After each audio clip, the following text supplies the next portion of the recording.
에? 한국어네? 영어로만 보도자료를 주던 러시아 유일 헬리콥터 제조사가 몇 번이나 한국어로 된 보도자료를 배포했다고 합니다. 갑자기? 그냥 이렇게 친절한 행동을 할 리는 없고 뭘까요? 지난 4월 30일 러시아 유일의 헬기 설계 및 제작업체인 러시안 헬리콥터스는 러시아 헬기들이 11개국에서 화재 진화에 투입되고 있다는 내용의 한국어 보도자료를 돌연 배포했습니다. 그동안 러시아 헬리콥터스는 신청한 기자들에 한해 영어로 된 보도자료만을 배포해봤는데요. 이어 5월 12일에도 역시 한국어로 된 보도자료를 배포했습니다.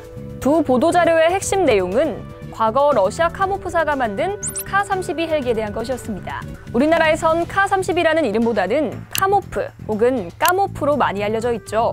지금은 카모프사가 러시안 헬리콥터스에 통합됐습니다. 러시안 헬리콥터스는 우리나라가 세계에서 카-32 헬기를 가장 많이 운용하는 국가라고 소개하고 있습니다. 산림청, 공군, 해경 등 정부기관과 민간기업에서 50여 대를 운용한다고 전하는데요. 그렇다면 우리나라는 어쩌다가 개발국인 러시아보다도 많은 카-32 헬기를 운용하게 됐을까요? 우리나라는 1990년대 소련에 빌려준 차관 금액 일부를 불곰 사업을 통해 카-32 헬기로 들여오게 됩니다.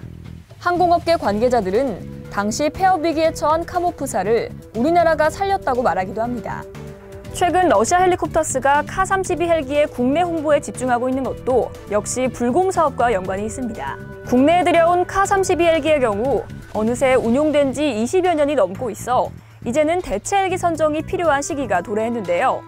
이에 러시아 정부는 경협차관 잔여액 중 6천억 원 상환을 언급하면서 개량형 카-32 헬기를 우리 정부에 밀고 있는 상황. 이런 움직임에 카-32 헬기를 운용하는 정부기관들은 난색을 표하고 있습니다. 카-32 헬기는 장점도 많지만 단점도 상당하기 때문이죠. 일단 카-32 헬기는 러시아의 기후, 즉 추운 날씨를 고려해 만들어져 기온이 상승하면 가동률이 급격하게 떨어지는 문제가 있습니다. 특히 헬기의 핵심이라고 할 수 있는 기어박스에 사용되는 엔진 오일의 경우 기온이 상승하면 온도가 급격하게 올라간다고 하는데요. 이 때문에 기어박스 오일 온도와 관련해 운용 제한이 있다고 사용자들은 전합니다. 더욱이 한반도 기온이 갈수록 높아지고 있어 향후 운용에 더 많은 애로사항이 발생할 것으로 예상되죠. 또한 장착된 엔진의 출력 자체가 높기 때문에 연비가 나쁘며 내부 공간도 다른 헬기들에 비해 좁고 길어 공간 효율성도 떨어집니다. 특히 카-32 헬기는 과도한 유지 비용이 드는 것으로도 유명합니다. 우리나라의 경우 산불 진화용 카-32 헬기 운영 집행 예산 중 60% 이상을 정비비로 쏟아붓고 있는데요.